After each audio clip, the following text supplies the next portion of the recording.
누가복음 5장 1절에서 11절까지의 말씀입니다. 신약 성경 95쪽 누가복음 5장 1절부터 11절까지의 말씀, 우리 다 같이 함께 한 목소리로 합독하시겠습니다. 무리가 몰려와서 하나님의 말씀을 들을새 예수는 게네사렛 호숫가에 서서 호숫가에 배 두 척 있는 것을 보시니 어부들은 배에서 나와서 그물을 씻는지라. 예수께서 한 배에 오르시니 그 배는 시몬의 배라. 육지에서 조금 떼기를 청하시고 앉으사 배에서 무리를 가르치시더니 말씀을 마치시고 시몬에게 이르시되 깊은 데로 가서 그물을 내려 고기를 잡으라. 시몬이 대답하여 이르되 선생님, 우리들이 밤이 새도록 수고하였으되 잡은 것이 없지만은 말씀에 의지하여 내가 그물을 내리리다 하고, 그렇게 하니 고기를 잡은 것이 심히 많아 그물이 찢어지는지라. 이에 다른 배에 있는 동무들에게 손짓하여 와서 도와달라 하니 그들이 와서 두 배의 채움에 잠기게 되었더라. 시몬 베드로가 이를 보고 예수의 무릎 아래에 엎드려 이르되 주여, 나를 떠나소서, 나는 죄인이로소이다 하니, 이는 자기 및 자기와 함께 있는 모든 사람이 고기 잡힌 것으로 말미암아 놀라고 세베대의 아들로서 시몬의 동업자인 야고보와 요한도 놀랐음이라. 예수께서 시몬에게 이르시되 무서워하지 말라, 이제후로는 내가 사람을 취하리라 하시니 그들이 배들을 육지에 대고 모든 것을 버려두고 예수를 따르니라. 아멘. 자리에 앉으시겠습니다. 옆에 있는 분들과 인사 나누겠습니다. 반갑습니다. 감사합니다. 오늘 이렇게 수요일 밤에 주님 앞에 나와 예배하는 여러분들에게 풍성한 하나님의 은혜를 허락해 주실 줄 믿습니다. 자, 오늘은 누가복음 5장에 있는 말씀을 가지고 우리 제목을 함께 다 같이 읽어보겠습니다. 시작. 모든 것을 버려두고 라는 제목으로 함께 은혜를 나누려고 합니다. 그리스도인이라면 누구나 다 믿음의 진보를 원하고, 할 수만 있으면 더 많은 헌신을 하기를 원하고, 할 수만 있으면 더 담대하게 믿음의 사람으로, 능력 있는 사람으로 그렇게 살아가기를 그리스도인이라면 누구나 다 원하는 것일 겁니다. 어떠한 오늘 함께 이 찬양 부른 것처럼 거친 풍랑이 우리에게 다가와도 넉넉하게 우리가 이길 수 있는 그런 믿음, 그런 믿음이 저와 여러분들에게 있기를 축복합니다. 모두가 다 원하는 것이기도 하고요. 그런데 여러분들, 오늘 본문에 나오는 이 베드로가 주 예수님을 쫓게 되는 이 장면을 보게 되면 참 놀랐다라는 생각이 듭니다. 물론 베드로가 늘 성공한 것은 아니에요. 사실은 베드로는 말만 앞세우던 사람이었죠, 그죠? 늘 언제나 말만 앞세웁니다. 주님 버리지 않는다고 하면서 주님 버리고, 또 초막새 짓겠다고 얘기하면서 그게 어떤 의미인지도 모르고 막 여기가 있사오니 좋사오니 막 이런 식으로 얘기를 하고, 나중에 이제 변화가 되어지긴 하지만 사실상 어떻게 보면은 그런 여러 가지 부족한 점이 분명히 있긴 하지만, 그럼에도 불구하고 오늘 우리가 본문에서 만나게 되는 이 베드로의 모습은 참 대단하다, 이런 생각이 들죠. 왜냐하면 자기에게 생업이 있었잖아요. 그 생업이 있었고 또 만선의 배가 이제 된 겁니다. 그런데 그걸 다 어떻게 합니까? 버리고 다 내버려 두고 누구를 쫓습니까? 예수님이 나를 따르라 하니까 쫓았다. 여러분들, 이런 결단력이 대단한 거 아니겠어요? 사실은 뭐라고 이렇게 베드로에 대해서 할 얘기는 많지만, 부족하고 연약한 것 이미 말씀드린 대로 여러 가지 측면들이 있지만, 그래도 늘 선망의 대상이 됩니다. 어떻게 하면 저렇게 될 수 있을까? 그리고 또 나중에 예수님 부활 이후에는 참 멋진 주의 자녀가 되지 않습니까? 나가서 복음을 전해서 하루에 3,000명 이상을 이렇게 회심하게 만드는 그런 위대한 설교가이자, 마지막 때는 여러분들 정말 이 거꾸로 십자가에 못 박혀서 매달려 순교하게 되는 그런 믿음에까지 이른 걸 보게 되면 대단하다. 그래도 우리도 저와 여러분들 소리라도 한번 뻥뻥 치고 싶지 않으세요? 나는 죽을지언정 내가 절대로 예수님 버리지 않겠습니다. 그렇잖아요, 여러분. 우리가 좀 부족하지만 그래도 저렇게 막 큰 소리를 칠 수 있는 믿음이 우리에게 있으면 얼마나 좋을까, 선망의 대상이 되기도 합니다.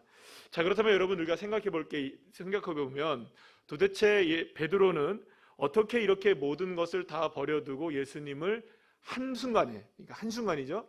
미적미적 하다가 따를까 말까 고민하고 막 이렇게 계산하고 이렇게 하다가 간 게 아니라 그냥 버려두고 그냥 어떻게 예수님을 쫓을 수 있었을까? 도대체 그 열정은 무엇이었을까?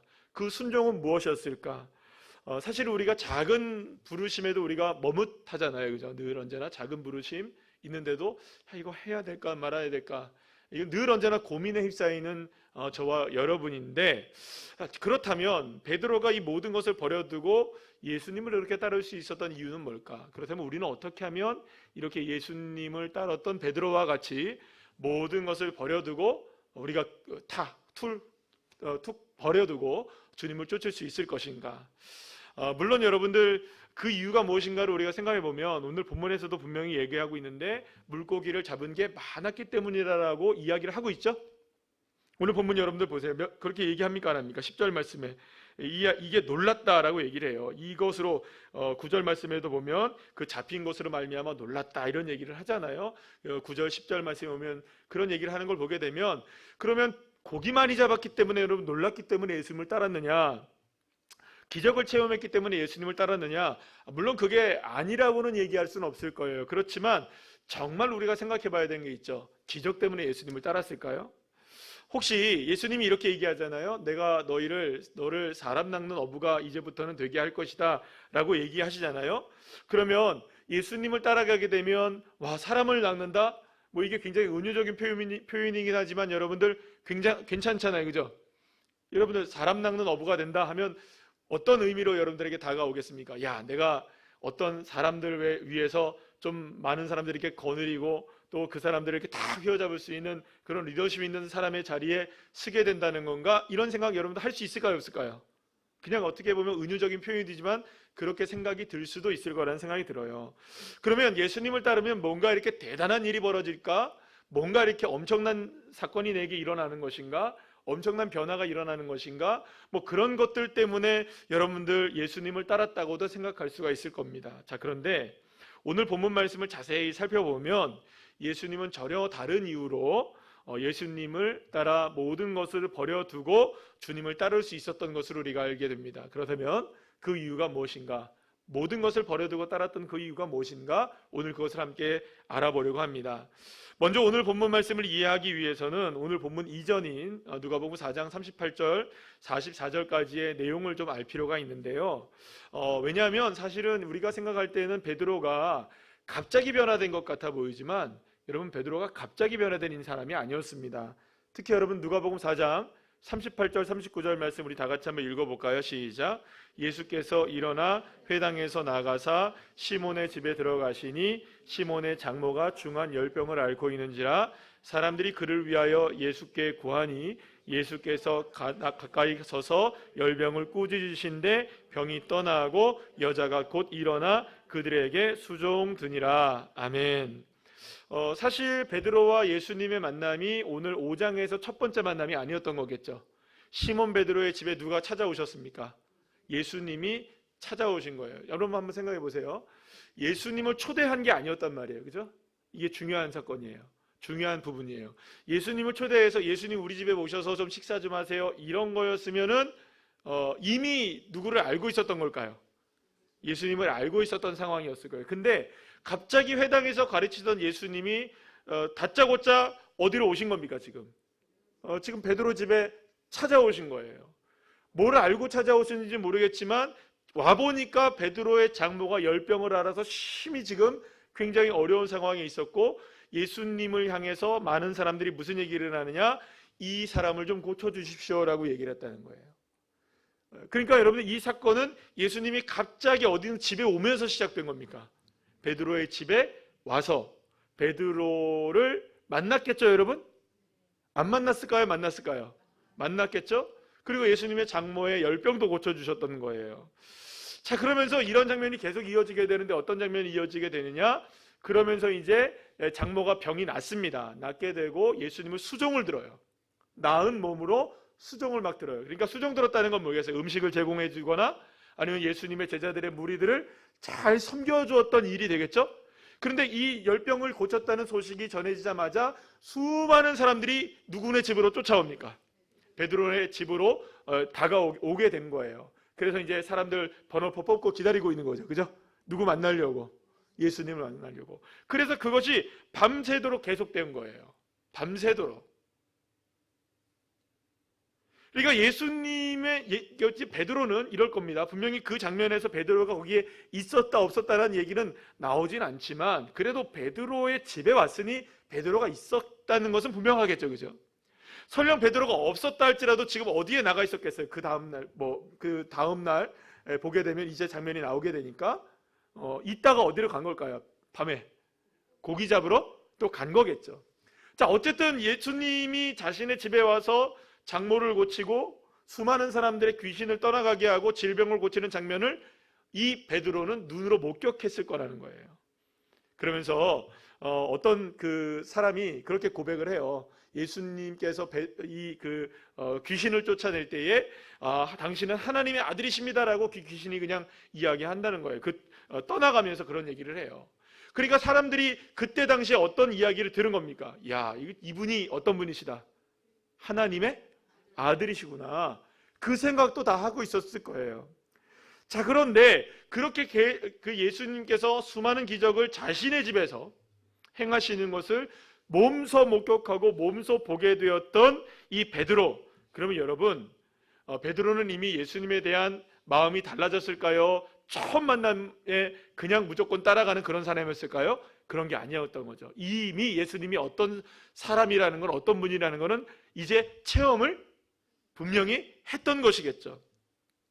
자, 그런데 오늘 본문에서도 보게 되면 예수님이 집요하게 계속 베드로를 쫓아오는 것을 보게 돼요. 찾아오세요. 방금 전에 우리가 읽었던 그 말씀에도 보면 회당에서 있다가 누구네 집으로 온 겁니까? 베드로의 집으로 콕 찍어 찾아오신 거예요.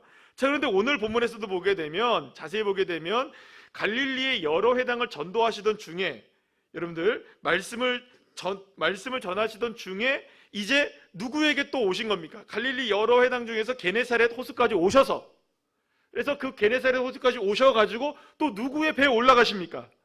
두 척의 배 중에 하필이면 베드로의 배에 오르시는 거예요. 그러면 이거는 어떻게 하다 보니까 침 튀겨서 가다 보니까 여러분들 게네사렛 호수에 갔고, 침 튀겨서 하다 보니까 여러분들 무슨 베드로의 배에 올라간 걸까요? 아니죠. 예수님이 의도를 갖고 오셨겠죠. 콕 집어 예수님이 누구의 배에 오르신 겁니까? 그러니까 베드로의 배에 딱 오르신 거라고 볼 수 있어요. 그리고 예수님께서 처음에 이렇게 얘기하십니다. 좀 배를 띄워주기를 청해요. 그러니까 우리를 보자면 부둣가에 있는데, 부둣가에서 약간 예수님이 사람들이 이렇게 쭉 몰려있고, 부둣가에서 누가 다 예수님 여러분들 인싸였던 거 아시죠? 수많은 사람들이 쫓아다닌 거 아시죠? 네. 그래서 수많은 사람들이 예수님을 쫓아다녔어요. 팬들이 많았단 말이에요. 그러니까 예수님을 쫓아다니는 사람들이 이렇게 막 쫓아오니까 부둣가에 사람들이 이렇게 앉아있고, 예수님께서 무엇인가를 가르치기 위해서 두 배 중에 베드로의 배에 올라와서 베드로에게 뭐라 했냐? 조금만 뛰어달라 그랬어요. 그래서 이미 예수님은 어디에 올라와 계신 겁니까?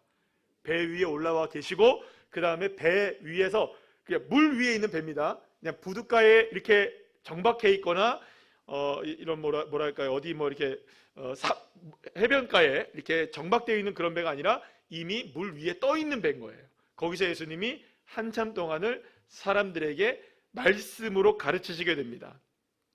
그러면서 하나님 나라의 말씀을 계속해서 가르칠 때에 이렇게 많은 사람들이 이렇게 막 감동을 받았을까요? 안 받았을까요?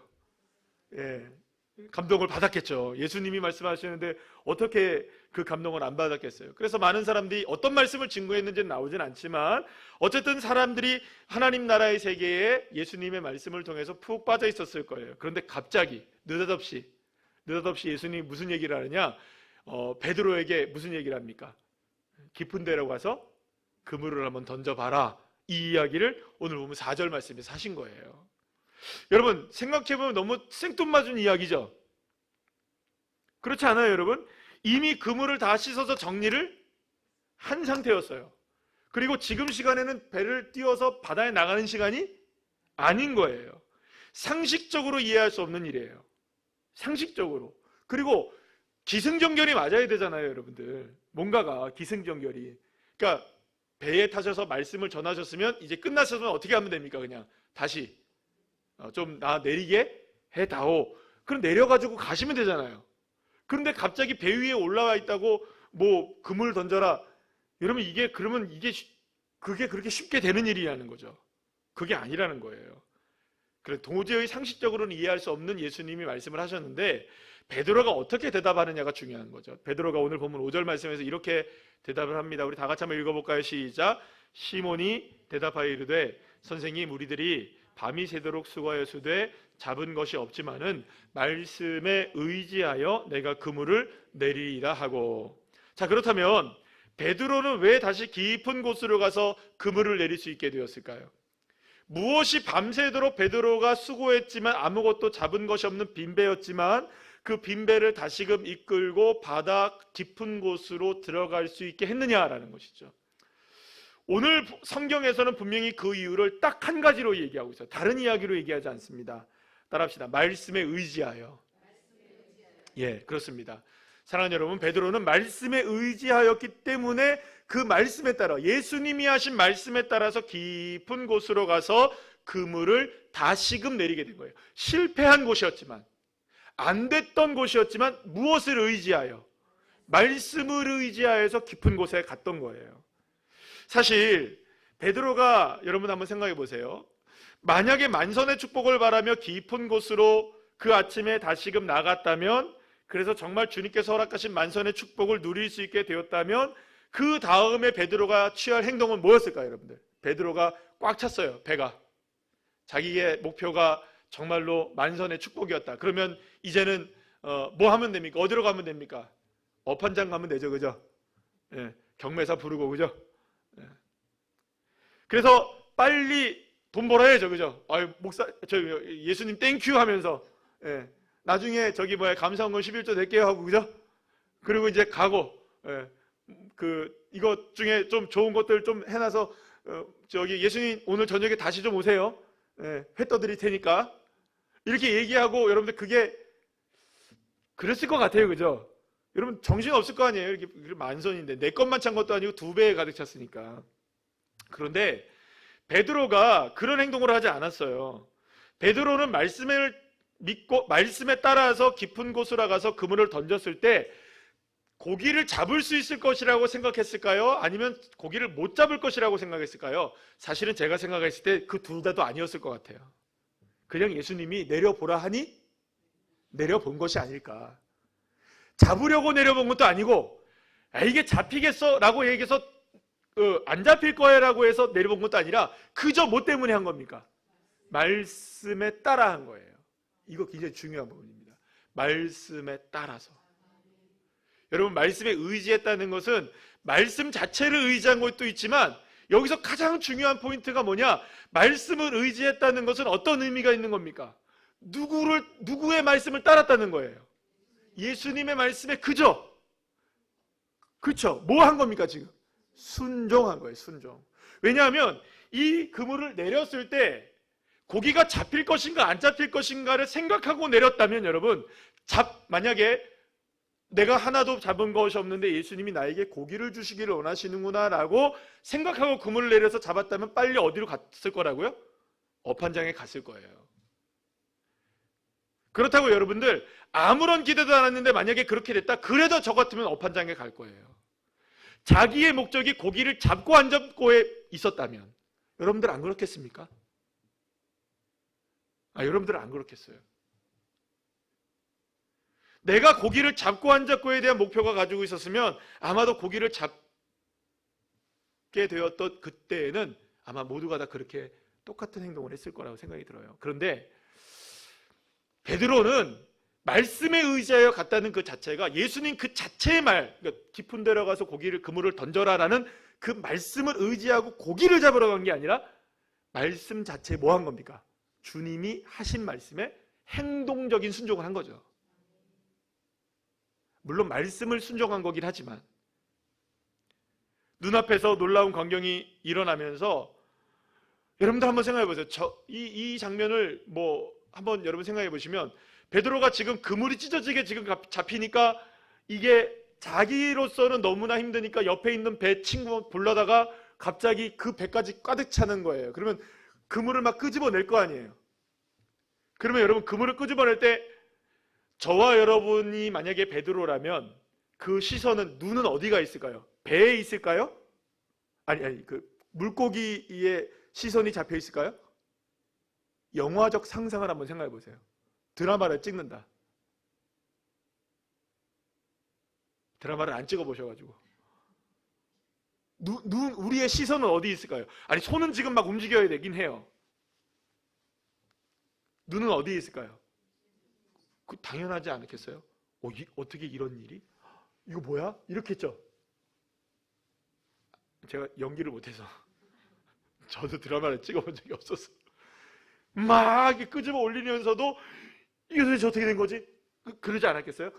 여호수아가 모세가 산 위에 올라가서 그 산 위에서 이렇게 그 기도를 했을 때 전쟁을 하잖아요. 그러면 전쟁을 했을 때 여호수아가 막 칼을 휘둘러서 싸우는데 난 똑같이 싸우고 있는데 갑자기 막 져요. 알고 보니까 모세가 손을 어떻게 합니까? 내렸어요. 그리고 나는 지금 힘들어서 막 너무 지치는데 근데 막 이겨요. 이상하다, 내가 하는 게 아닌데. 또 보니까 어떻게 하고 있어요? 모세가 손 들고 있어요. 그러면 여호수아는 뭐만 보면 싸우면 되는 겁니까? 이러고 있으면 되죠, 그죠? 네, 여호수아는 뭐만 보고 있으면 되는 거예요. 모세만 보고 있으면 되는 거잖아요. 똑같지 않았을까요? 물고기를 잡아도 지금 누구만 보고 있었을까요? 예수님만 보고 있었을 거예요. 아니, 이게 된다고? 이게 된다고? 그러면서 여러분들, 베드로가 어떻게 고백을 하느냐? 8절 말씀 보세요. 다 같이 한번 시작. 시몬 베드로가 이를 보고 예수의 무릎 아래에 엎드려 이르되 주여, 나를 떠나소서, 나는 죄인이소이다 하니. 사랑하는 여러분, 베드로는 만선의 축복을 누리게 된 그 순간 놀랍게도 자신이 죄인이라는 사실을 깨닫게 돼요. 그렇다면 왜 베드로는 자신이 죄인임을 깨닫게 되었는가라는 것이죠. 그 이유는 너무나 분명해요. 예수님의 말씀이 그대로 이루어진 거예요. 아니, 예수님이 이렇게 말씀하지 않으셨죠, 여러분들? 깊은 곳에 가서 그물을 내리라고만 했지, 그물을 내리면 만선이 될 것이라는 얘기를 했습니까, 안 했습니까? 안 했어요. 그저 그물을 내리라고만 한 것이 전부였어요. 근데 그물을 내렸더니 자기가 전혀 생각하지 못했던 엄청난 기적의 사건이 거기서 일어난 거예요. 그러면 여러분 분명하죠? 이 지금 자신이 죄인임을 고백하게 되고 예수님 앞에 무릎을 꿇으면서 주여라고 고백을 한답니다. 따라합시다. 주여. 예. 자신이 지금 일어났던, 자기가 지금 경험했던 이 작은 배 안에서 일어났던 이 놀라운 역사는, 이건 도대체 자기가 지금까지 이 뱃사람으로 살아가면서 한 번도 경험하지 못했던 그런 일이었던 거예요. 무엇보다 이제 예수님이 자신의 삶의 터전 깊숙한 곳에 다가오셔서, 여러분들 그렇잖아요. 그 배는 누가 제일 주인입니까? 그 배 안에서는 선장 자기가 제일 주인인 거예요. 내 마음대로 했었죠. 그런데 이 내 마음대로가 아닌 예수님의 마음대로, 말씀대로 순종해 나갔더니 자기가 할 수 없는 일이 벌어진 거예요. 그러면 여러분 이런 생각을 하게 되는 거예요. 수십 년간 뱃사람으로 이골이난 삶의 자리에서조차도 자기의 생각이 아닌 예수 그리스도의 말씀에 순종했더니 그 말씀이 그대로 된다? 그렇다면 여러분, 중요한 것은 이것이겠죠. 만선이 되었기 때문에 베드로가 예수님을 주로 고백하면서 나는 죄인입니다 라고 고백했던 것이 아니라, 그리고 그래서 예수님을 따라갔던 것이 아니라, 말씀을 듣고 예수님이 정말 자신의 인생이 주인이 되셨기 때문에. 그래서 여러분들, 예수님을 주님이라고 누가 부릅니까? 베드로가 부르기 시작했다는 거예요. 사실 처음에는 뭐라고 부릅니까? 선생님 이렇게 불러요. 여러분들 오늘 방금까지 읽었잖아요. 여러분 5절 말씀이 뭐라고 합니까? 시몬이 대답하여 이르되 선생님 이렇게 불렀죠. 그런데 8절 말씀에서 뭐라고 얘기해요? 주여 이렇게 바뀌어요. 주임님, 주님이란 소리예요. 큐리오스라는 단어를 썼어요. 이건 굉장히 법적으로 노예라는 뜻을 갖고 있는 단어입니다. 그러니까 갑자기 선생님에서 누구로 변화된 겁니까? 예수님이 주님으로 변화된 거예요. 사랑하는 여러분, 여기에서 놀라운 변화가 일어난 거예요. 그러니까 예수님의 말씀에 순종하여서 나아갔을 때에 자신의 삶의 자리에 예수님이 무엇으로 변화된 겁니까? 지금 주님으로 변화된 거예요. 예수님이 배 위에서 주인이 되어주신 거예요. 나의 삶의 자리에서, 나의 삶의 영역에서 이것만큼은 내가 베테랑이고, 이것만큼은 내가 전문가이고, 이것만큼은 내가 이골이 난 일이고, 이것만큼은 내가 모든 것을 다 할 수 있다고 얘기하는 바로 그 자리, 바로 그 자리, 그 자리에 예수님이 주인이 되어주신 거죠. 여러분, 그러면 여러분들 이렇게 생각할 수 있을 거예요. 베드로가 먼저 번에 그 전날에 예수님이 찾아오셨습니까? 안 찾아오셨습니까? 집에. 자기 집에 찾아오셨어요. 근데 그때도 여러분들 고백할 수 있었을까요? 없었을까요? 고백할 수 있었겠죠. 예수님을 주님이라고 고백할 수 있었을 거 아니에요. 왜냐하면 자기의 가정에 찾아왔으니까. 근데 그때는 고백을 안 했어요. 근데 거기에서는 누가 수종 들기 시작합니까? 장모가 자신이 낳고 나서 자신의 삶이 변화된 것을 경험하고 내 인생 깊숙이 찾아오셔서 내 인생을 다스려 주시는 그 주님을 만나고, 이제는 예수님이 더 이상 딴 사람이 아니라 나의 주인이 되심을 장모가 경험했을 때 그 주님을 섬기게 되었던 거죠. 이제는 장면이 바뀌어서 베드로의 삶의 가장 깊숙한 곳으로 다가오신 거예요. 여러분, 솔직히 말해서 가정은 어떻게 보면요, 가정은 안방 마님들이 주인이죠. 우리는 하라만 합니다. 시켜만 주십시오. 주인님. 우리가 주인이 아닌 거죠. 그쵸, 지사님?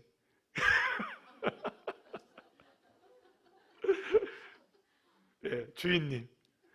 우리가 주인이 아닌 거예요. 우리가 주인이 아니니까 거기서는 아마도 베드로에게는 역사가 안 일어났던 것 같아요. 아마도 제가 생각할 때 그냥 그렇게 생각이 들어요. 그래서 베드로의 장모가 변화된 거예요.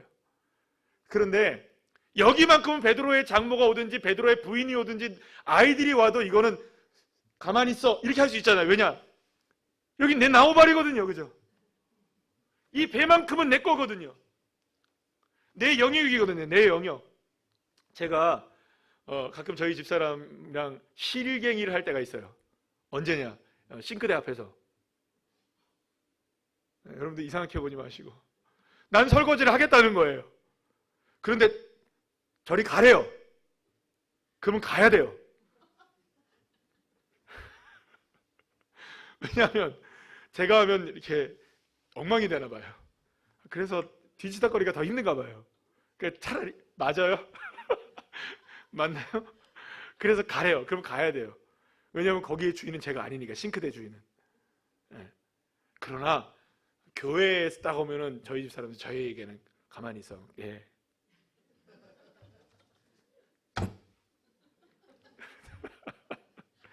집에 가면 이렇게.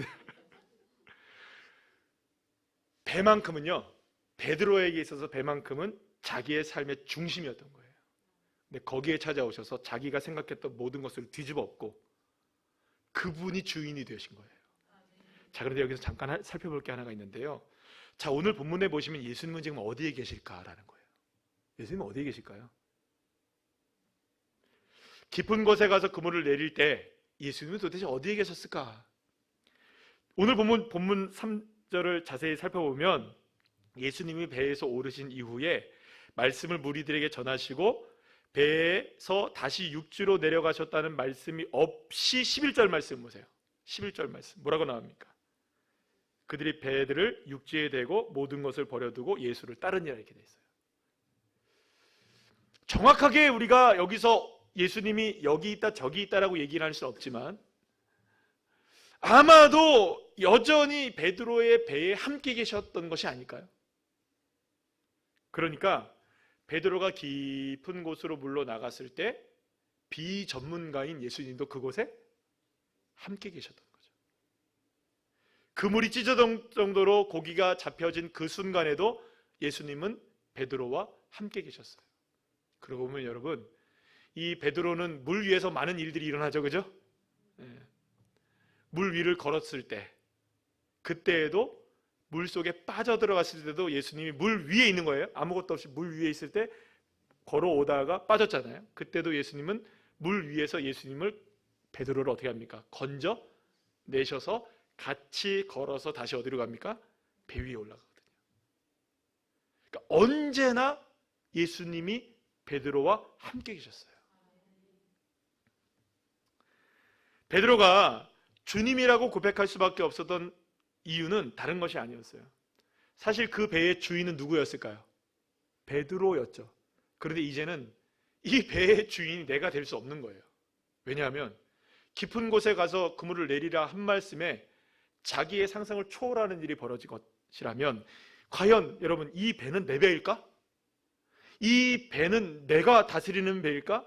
이 그물은 내가 던져서 오르는 것일까? 이 모든 것은 내 힘일까? 아니지. 이거는 말도 안 되는 일이지. 이 배의 주인은 내가 아니야. 누가 주인인가? 이 그물의 주인은 누구인가? 이 물고기의 주인은 누구인가? 이 게네사렛 호수의 주인은 누구인가? 정답이 딱 나오는 거예요. 지금 나에게 그 명령을 내리신 예수 그리스도. 베드로가 어떻게 모든 것을 다 버려두고 예수님을 따를 수 있었느냐고요? 간단합니다. 예수님이 주님이 되셨기 때문이었어요. 그러면서 예수님이 뭐라고 얘기하시냐? 무서워하지 말라. 이제부로는 내가 너를 사람을 취하게 할 것이다. 사람을 낫게 할 것이다. 그러니까 예수님이 그렇게 원하신다면, 주인이신 예수님이 원하신다면 종으로서는 따를 수밖에 없는 거예요. 이제.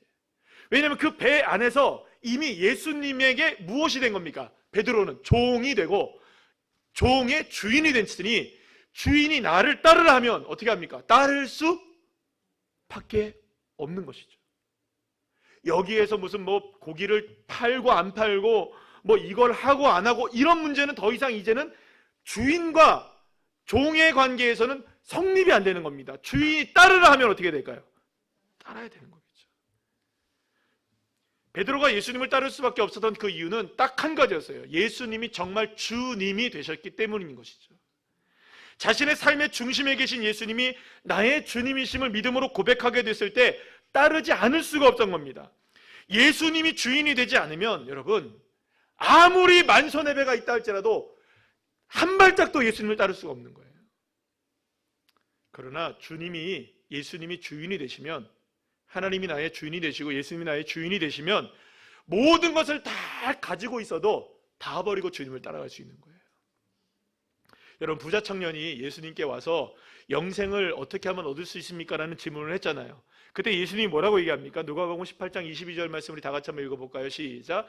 예수님께서 이 말씀을 들으시고 이르시되 내게 아직도 한 가지 부족한 것이 있으니 내게 있는 것을 다 팔아 가난한 자들에게 나눠주라. 그리하면 하늘에서 내게 보화가 있으리라. 그리고 와서 나를 따르라. 부자 청년은 예수님을 따랐습니까? 안 따랐습니까? 못 따랐어요. 왜 못 따랐느냐?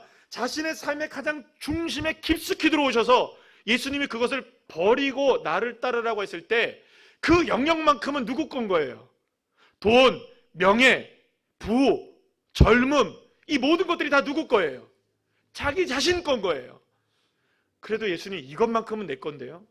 이것만큼은 내 맘대로 하고 싶은데요. 이거는 주님이 주인이 될 수 없는 부분인데요. 그러면 여러분 죽었다 깨어나도 주님을 따를 수가 없는 거예요. 주님이 말씀하셔도 주님이 주인이라는 것을 믿지 못하고 고백하지 못하면 따를 수가 없는 거예요. 그렇다면 여러분, 예수님 정말 나의 주님이십니까? 정말로 예수님이 나의 주님이시라면 베드로와 같이 저와 여러분 모두가 모든 것을 버려두고 주님을 따를 수도 있어야 하는 것입니다. 아멘이 잘 안 나옵니다. 그거는 목사님들이라는 거 아닌가요? 그래서 우리 자녀들은 절대로 신학교 안 보내려고 그러는데요.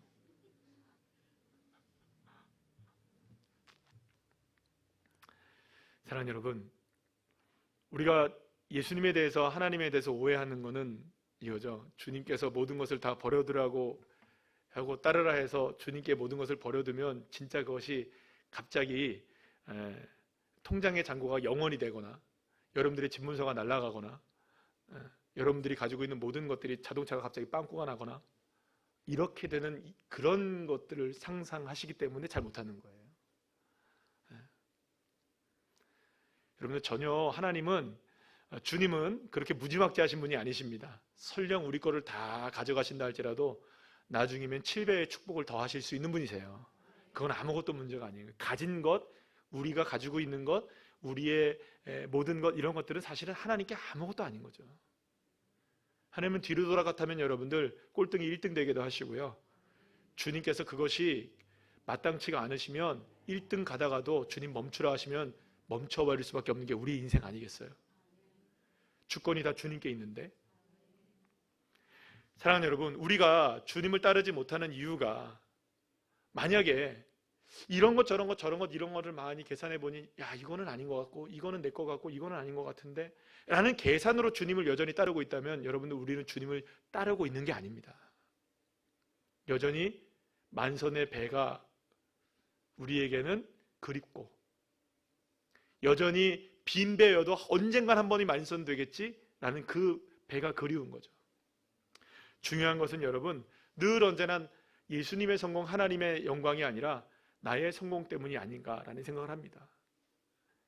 이것이 바로 예수님이 주인이 되는 고백의 삶을 통해서 일어나는 놀라운 변화인데, 이것으로 우리가 온전하게 바라보지 못하고 있는 것이죠. 제가 오늘 그 독서 토론을 원래 이제 수요일 날 하는데요. 오늘 하면서 그런 목사님들하고 교수님하고 그런 얘기를 나눴어요.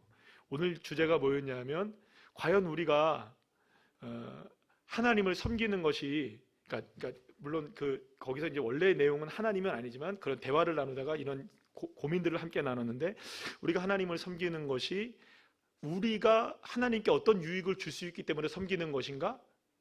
아니면 우리 자신 스스로의 유익 때문에 하나님을 섬기는 것인가? 그렇다면 만약에 우리가 섬기는 것이 하나님에게 어떤 유익을 준다면 하나님이 얻으실 수 있는 유익은 무엇인가? 그러면 우리가 하나님에게 유익을 준다고 했을 때 하나님이 과연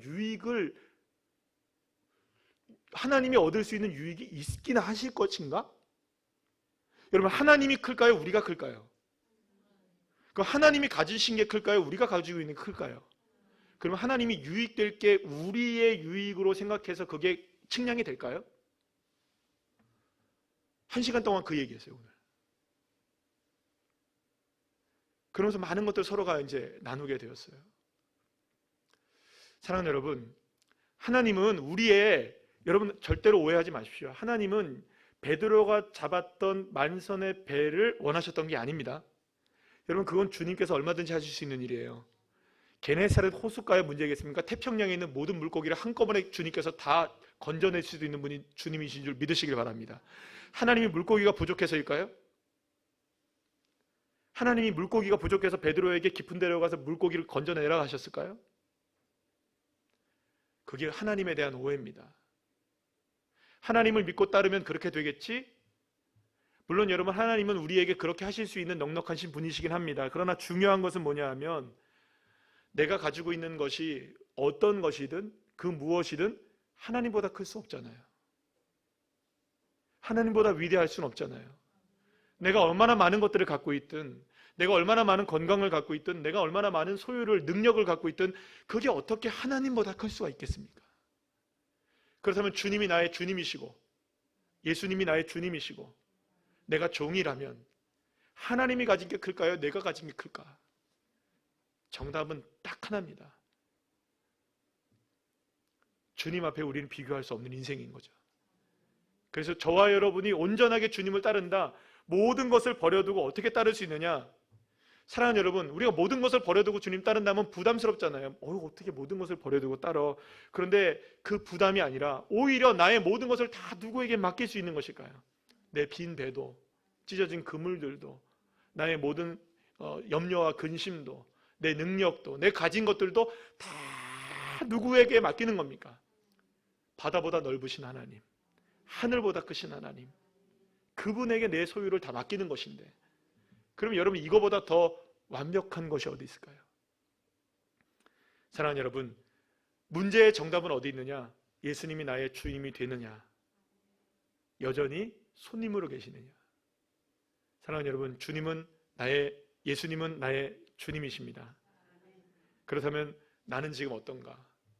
모든 걸 다 버려두고 주님을 따를 수 있는가? 여러분들 다시 한번 도전해 보시면서, 이 말씀을 묵상해 보시면서, 과연 나는 어떻게 지금까지 살아왔고 또 이제부터는 어떻게 살아야 되는가? 내 삶을 어떻게 지금 다시 한번 바라봐야 되는가? 나는 여러분들 이거는 베드로는 신앙생활 지금 몇 년째 하다가 10년째 하다가 예수님 따른 거 아니죠? 어제 만난 거죠 지금? 그리고 오늘 따라간 거죠? 맞나요 안 맞나요? 대답을 하시오요. 대답을 하십시오. 이 10년 만에 여러분 따른 겁니까? 20년 만에 도 닦다가 따른 거 아니잖아요. 근데 우리 10년 됐단 말이에요. 20년 됐단 말이에요. 아직도 잘 못 따르고 있다면 뭔가 지금 문제가 있는 게 아닌가.